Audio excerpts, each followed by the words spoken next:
Добар ден, пред нас е уште еден жежок ден, прв во најтоплата недела како што најавуваат синоптичарите. Еве што ќе гледате во денешните пладневни вести.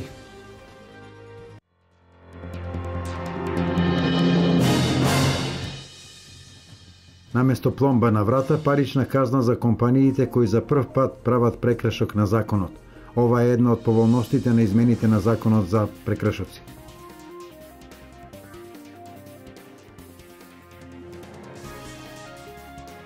Во екот на летните горештини граѓаните се снабдуваат со дрва за огрев. Цените растат, дрва нема.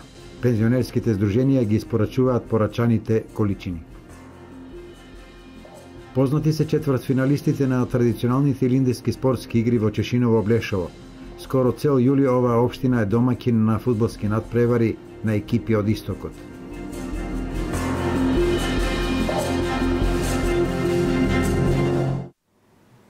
Измените на законот за прекршоци меѓу другото возможуваат замена на казната, времено затворање на објектот со парична казна. Ова одредба не важи за оние кои што постојано го прекршуваат законот.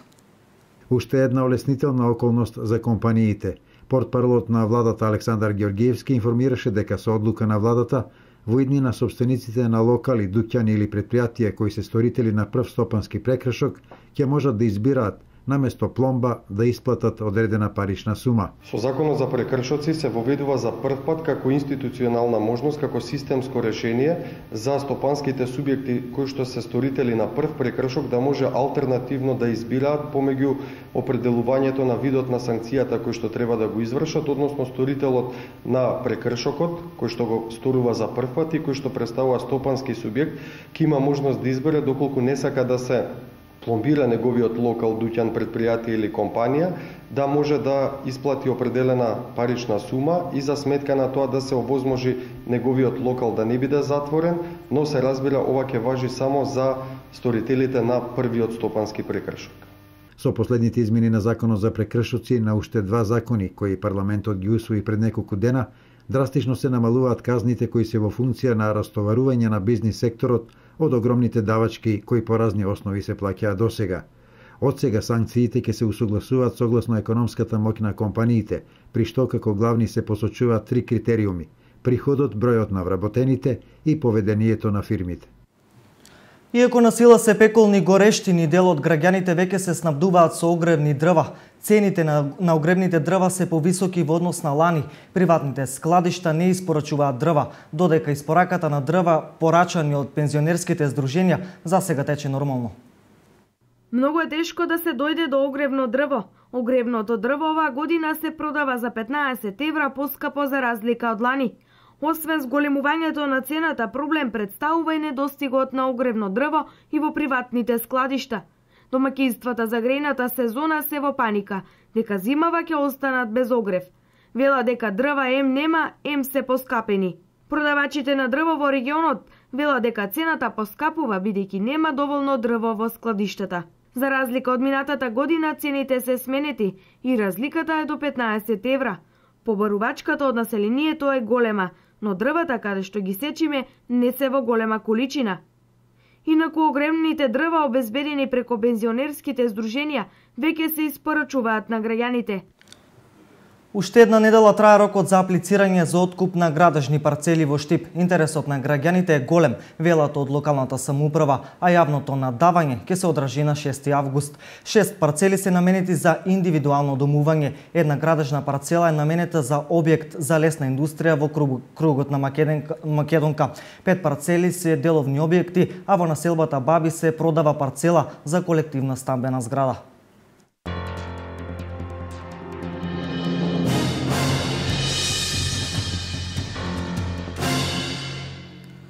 Жителите на штипското село Пухче добија плоштад со нова чешма. Решени и проблемот со патот до ова штипско село. Жителите се потсетија на некогашните времиња кога имало детски џагор, свадби и веселби.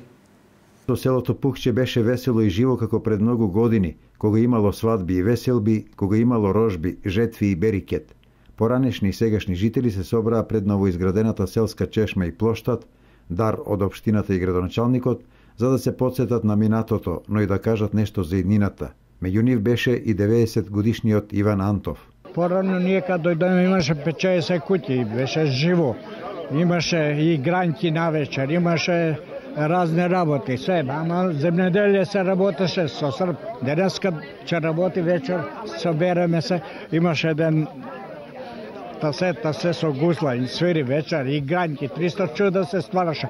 Со изградбата на патот, а сега и со решавањето на проблемот со водата, пред Пух ќе се отвораат нови перспективи. Во ова село живеат македонци и населени од турска националност. Имаме и ергина, имаме и мали новородени деца.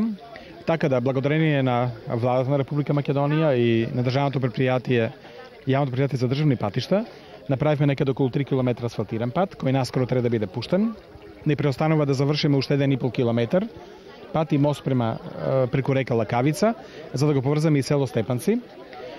Тука чешмата е веќе направена, така да генерално водовод луѓето си имаат. Можеби ќе треба да направиме и водопоила овде. И мислам дека идеални услови има за сточарство, значи овчарство, говедарство, пчеларство. За жителите последните промени се во функција на заживување и ревитализација на овој крај. И јавно да кажам благодарност на господин градоначалник Илсо Захариев што најден или разбирање да помогне на овие луѓе тука што се неколку постојани жители.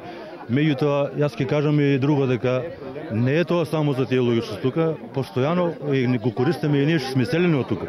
Имаме неколку фамилии што живееме во другото село Лакавица. Ние, нашите нивини се тука, шума која береме дрва, нели, нон-стоп сме по овие патишта, да речеме. Сите по толку ветувања, никој не веруваше дека ќе се направи, но со една одлична соработка со новиот градоначалник Примариус Илчо Захариев, бидејќи тој зошто го направи овде? Затоа што потекнува од село и ги знае селските маќи. На свеченоста во Пухче присуствуваше и пратеникот Трајче Димков, кој потсети на заложбата на владата за подобрување на инфраструктурата во руралните средини, како единствен услов за враќање на животот во селото и нивен подинамичен развој. Денешниот ден е потврда на оно што го прави владата на Република Македонија, Собранието Република Македонија, меѓутоа и локалната самоуправа во моментот со граничаникот Илчо Захариев, односно се користат сите можности за обнова на овие села, пред се во делот на инфраструктурата, каде што се многу важни за да можат луѓето многу побезбедно и посигурно и побрзо да дојдат. Денес Штипската локална самоуправа ги отвара понудите за обнова на асфалт на дел од улицата Пиринска. По завршувањето на комплетната тендерска постапка, предвидено да се пристапи кон асфалтирање на дел од улицата со површина од 2100 метри квадратни.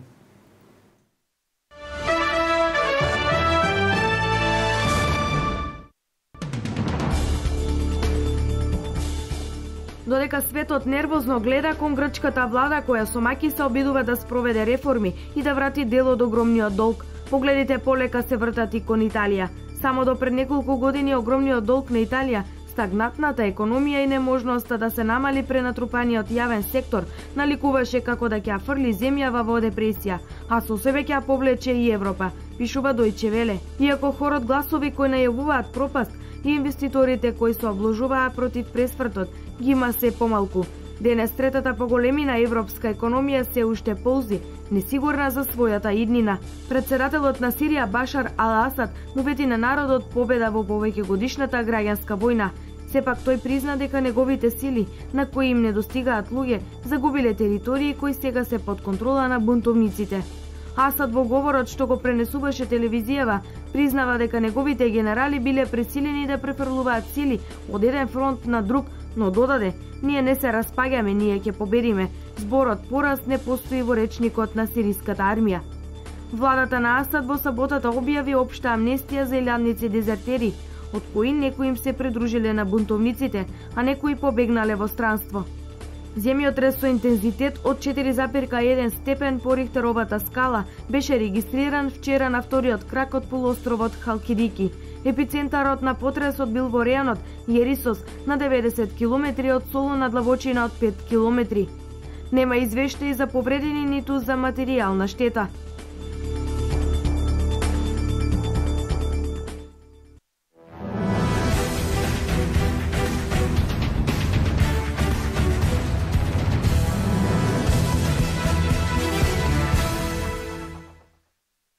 По повод 2 август Илинден, кој воедно и празник на селото Звегор, и годинава ќе се одржи традиционалниот илинденски турнир во мал фудбал. Пријавувањето е до 1 август, а учеството од екипа изнесува 700 денари. Како и минатата година, сакам еден успешен турнир и оваа година. Значи ќе ги каниме сите што ќе се надпреваруваат, исто сите населението што е во општинава да не посетат.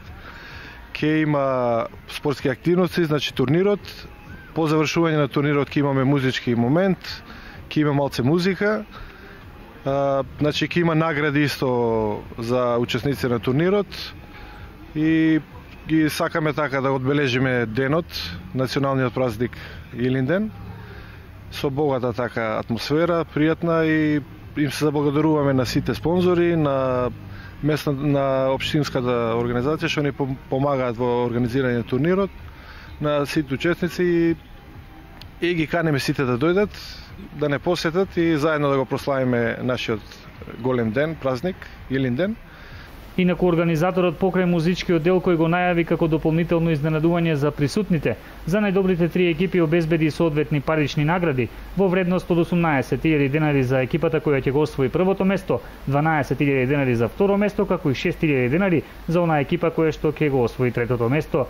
Парични награди ќе добијат и најдобриот играч, стрелец и голман на турнирот. Инаку почетокот на турнирот е закажан за во 10 часот. Со вчерашните 2 четвртфинални надпревари се комплетираат двојките за полуфиналните надпревари од годинешните илинденски спортски игри.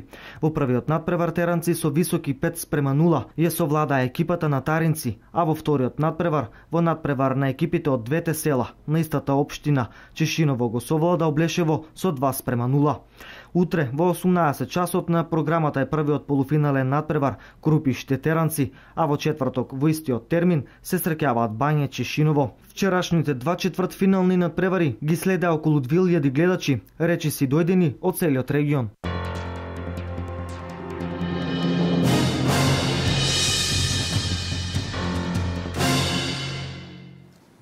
Ова е се во вестите на Канал Плюс. Повеќе содржини за настаните на денот гледајте во Дневникот во 16:30 и на веб порталот kanalplus.mk. Пријатен ден!